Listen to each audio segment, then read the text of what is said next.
Imam Janda Pendeta dan kami belum hadirkan juga pendeta istimewa kepada jemaat di Surakarta dan juga pada yayasan dan AKP dan peduli pensiun kami yang hadir pada saat ini. Kami dan kita semua sangat bersyukur karena acara ini telah berjalan dengan baik. Khusus kepada jemaat di Surakarta ini kami sampaikan ucapan terima kasih kami dan salut kami kepada jemaat ini yang telah menyediakan hospitality kita menjadi bos dalam pelaksanaan acara ini. Tidak hanya menyediakan akomodasi dan konsumsi, juga masih diberikan dari amplop transport pulang. Mungkin juga kue tambah. Satu minggu ini sebelum harus setiap hari kan bisa kue. Untuk itu kami mengucapkan terima kasih kepada jemaat ini. Kami mengucapkan semua terima kasih yang terus-menerus sangat dan kami dalam semua kegiatan baik di wilayah ini maupun dari kami seluruh Indonesia. Dan kepada jemaat ini tentunya kita harus sampaikan doa kita selalu. Karena jemaat ini bisa membantu dan menyediakan acara kita ini. Saya ada selalu rumus yang saya pedomani. Gereja yang bisa melayani bukan gereja orang kaya. Gereja bertumbuh bukan karena orang kaya. Gereja terbangun bukan karena orang kaya. Gereja terbangun dan bertumbuh adalah karena orang-orang beriman. Itu selalu pedomani bagi gereja. Jadi kalau kita dilayani begitu baik kali ini, itu pertanda jemaat ini hidup dalam iman sebagai anggota tubuh Kristus. Kepada yayasan dan AKP dan peduli pensiun, kami ingin menyampaikan doa kepada kita dan kepada jemaat kami bahwa perkumpulan ini atau semacam apa namanya paguyuban dari para pendeta pensiun dan janda pendeta juga pendeta ini dalam acara-acara yang kami laksanakan ada satu yang harus kami lakukan di sini. Dilarang ada sungguh-sungguh. Jadi dalam perkumpulan ini tidak boleh ada sungguh-sungguh. Dilarang di sini ada sungguh-sungguh. Mengapa dilarang di sini sungguh-sungguh? Karena perkumpulan ini adalah perkumpulan persekutuan dari hati ke hati. Ini tidak diatur dengan aturan. Tidak ada anggaran dasarnya. Tidak ada hak yang bisa diklaim masing-masing. Tidak ada kewajiban. Jadi kalau tadi misalnya dari peduli pensiun seperti ada sungguh-sungguh, mengapa ini? Yang kedua tadi ada komplain seperti dari pendeta mengenai yayasan tenaga. Mengapa ada? Sebenarnya dalam kumpulan ini seperti yang saya katakan tadi, dilarang ada sungguh-sungguh. Dilarang ada komplain. Tapi mengapa komplain itu ada? Itu pertanda. GKB perlu berbenah. Karena kita sampai saat ini belum mampu mengatur diri dengan baik. kita belum mampu menjalankan peraturan kita yang baik. Kalau boleh saya, kebetulan Mang Purba tadi ada diskusi kami. Mang Purba berjemaah di sini tadi. Ada diskusi kami tadi mengenai satu topik tentang kita tahu sekarang salah satu yang diberi seruan kepada gereja-gereja. Sebenarnya ini seruan ini sudah mulai sejak tahun 2000 sampai hari ini berarti sudah 25 tahun. Supaya gereja-gereja mengurusi sertifikat tanah pertanakan gereja. Dan itu telah dilakukan oleh Bishop sebelum kami. Saudara kami akan mengisi dari Anda sahabat baik Bishop Genesis yang telah mengurusi surat pada buku GKB untuk bisa memiliki hak sertifikat tanah. Tapi sampai hari ini belum menjadi perhatian. Ternyata menjadi persoalan di GKB sebicara pertanyaan mengenai surat. Semuanya sudah ada. GKB telah membenahi ini dengan baik dengan segala peraturan dan perundang-undangan yang berlaku, termasuk tentang pensiun. Di GKB tidak ada lagi yayasan pensiun, karena itu sudah dilarang pada tahun 1996. Tidak boleh lagi yayasan atau pensiun diurus hanya berdasarkan yayasan. Pensiun harus diurus dengan lembaga keuangan negara, yaitu lembaga pensiun yang mendapat surat otoritas dari Kementerian Keuangan melalui OJK, Otoritas Jasa Keuangan. Karena itu GKB telah masuk di dalam dana pensiun di. Namun dalam pengaturan kita dan pengurusan kita untuk dana pensiun di pada masa pemilihan kami belum sempat kita atur dengan baik. Tapi ternyata sampai hari ini selama 10 tahun juga tidak ada perubahan. Karena itu ke depan juga para pendeta GKB akan mengalami kesulitan tentang pensiun. Hal ini harus diperbaiki sebenarnya. Dan dalam hal ini juga kita perlu memahami. Saya maklum tadi komplain dari peduli pensiun GKB.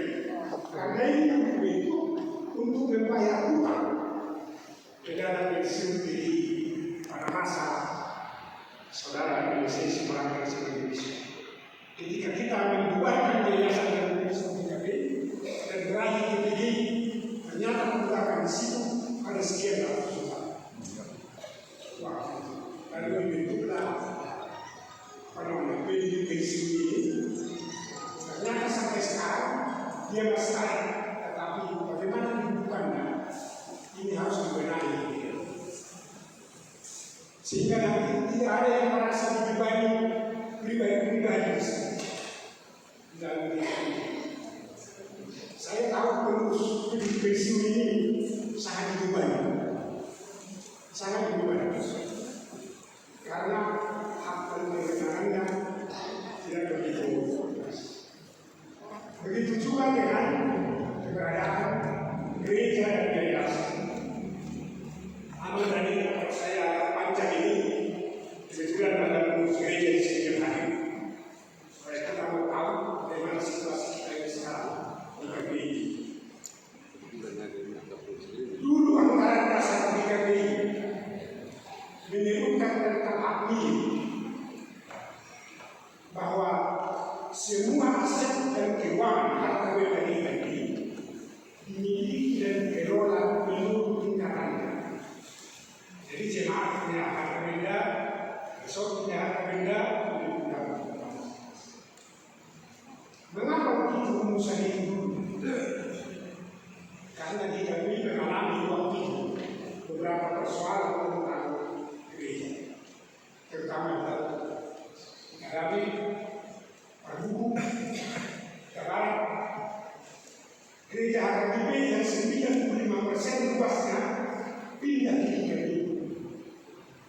Dan gereja itu menjadi dikuasai GKI.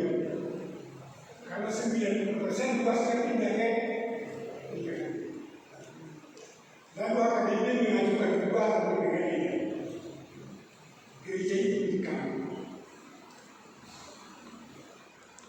Lalu GKI memutuskan tadi. Gereja dimiliki bukan oleh GKI, tapi oleh jemaat. Malah Utara itu mengatakan gereja itu bukan milik HKBP. Gereja yang Utara itu adalah milik gereja Tobi Utara. Karena itulah cara kita mengalihkan persoalan. Tetapi tinjauan hukum tidak bisa begitu. Pengadilan Mahkamah Agung kemudian menetapkan semua gereja itu bukan milik kamu, bukan milik masyarakat. Gereja itu mesti ada organisasi pada hukum yang memiliki, yaitu HKBP. Maka Prabu, Kadame, dan Huta Barat kembali ke HKBP. Suku HKBP kembali untuk membangun gereja yang baru bagi GKI. Kondisi ini telah kita ubah dalam anggaran dasar dan rumah tangga GKI tahun 2013. Boleh dibaca yang perubahan yang memiliki semua harta benda GKI adalah satu dari hukum, yaitu GKI. Karena GKI menaungi semuanya ini, termasuk pensiun dan lain-lain. Lalu ke depan ini perlu benar.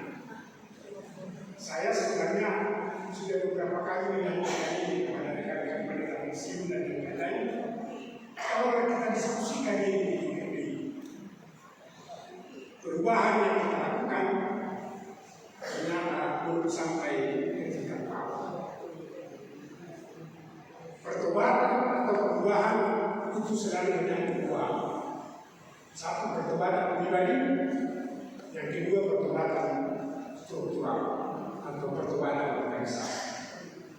Secara organisasi kita berubah dan menyusun anggaran dasar, anggaran rumah tangga yang baru, termasuk yayasan. Kedudukan yayasan telah diatur di negara ini pada tahun 2001 dengan terbitnya undang-undang yayasan. Baru tahun 2001 ada yang mengatur yayasan di Indonesia. Sebelumnya itu diatur oleh suka-suka, tidak ada aturan yang mengatur. Dan diberi waktu sampai tahun 2010. Semua yayasan yang tidak mendaftar sesuai dengan aturan yayasan itu tidak ada lagi. Dan ternyata semua yayasan yang ada di GKI tidak mendaftar sampai tahun 2010. Maka yayasan itu tidak ada. Pada masa kami bersama dengan amal dari awal saya sebagai sekjen di GKI, kita mengurus juga yayasan yang jadi yayasan dan AKB dan yayasan tunanetra Sumatera. Dengan adanya undang-undang yayasan itu, maka yayasan harus berjalan menurut undang-undang yayasan. Sekarang ada kegiatannya di jalan. Kalau ini tidak dipahami dengan baik, yayasan yang ada di GKI bisa mengalami hambatan dan terjadi. Perubahan yayasan ini yang berdasar kepada undang-undang yayasan mungkin juga belum diketahui oleh para pengurus yayasan kita sekarang. Sehingga yayasan dan agama misalnya yayasan tunanetra harus belajar lagi tentang undang-undang yayasan. Sehingga pendidikan yang ada seperti yang tadi bisa diatur dengan baik. Jadi kalau ada komplain yang kedua yang dulu penghinaan suatu agama ya, pendeta dan pendeta pensiun ada hak yang sama menghina di hari itu hari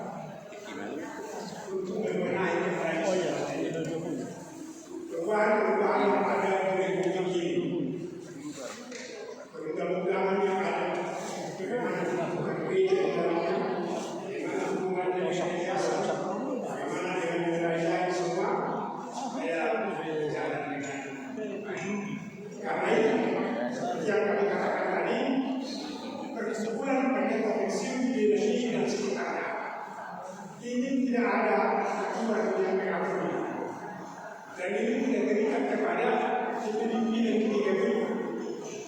Ini kan bisa diatur oleh isomi, nggak bisa diatur oleh sekte. Kesalahannya yang mengatur ini secara yang mau datang silakan, yang tidak datang juga tidak boleh dituntut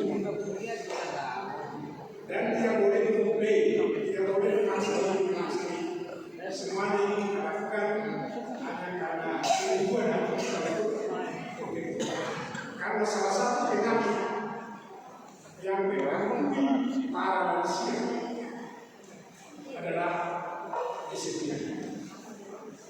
Karena itu kejadian pertama yang kita kawal sudah mengenali kita merasakan kesedihan.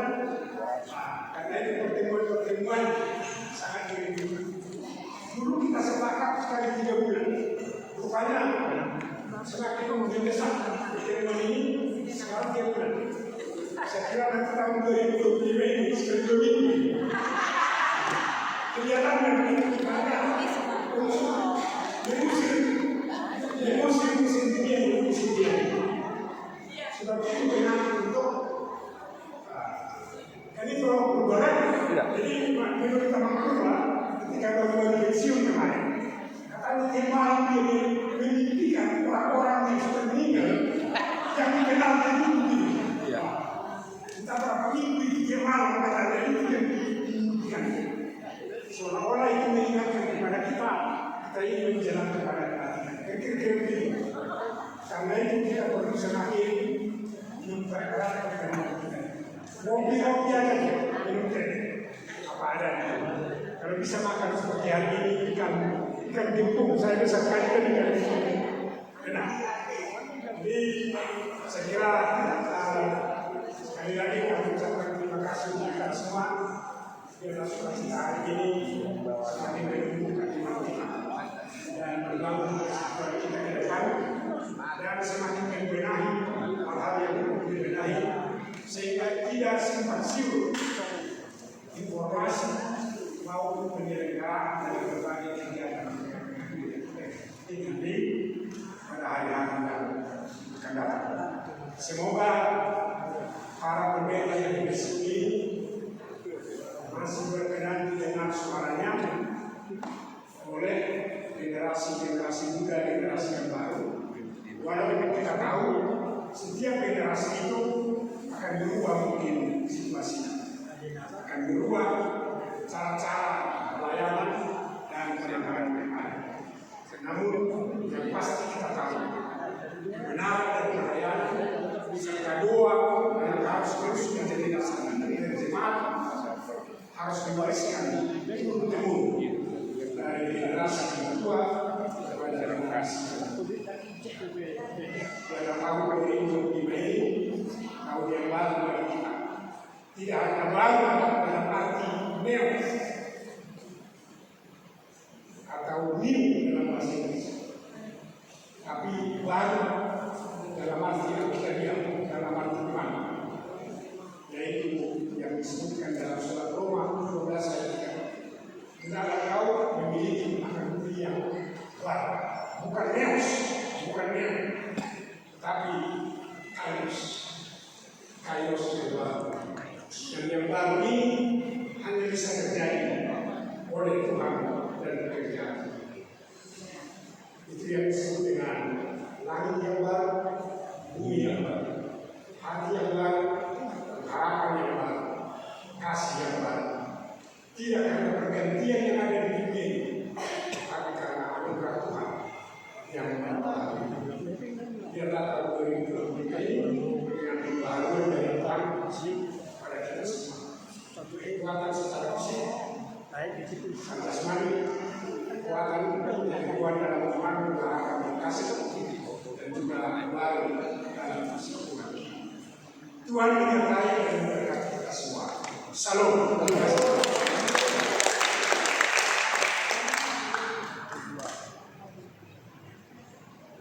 Jadi itulah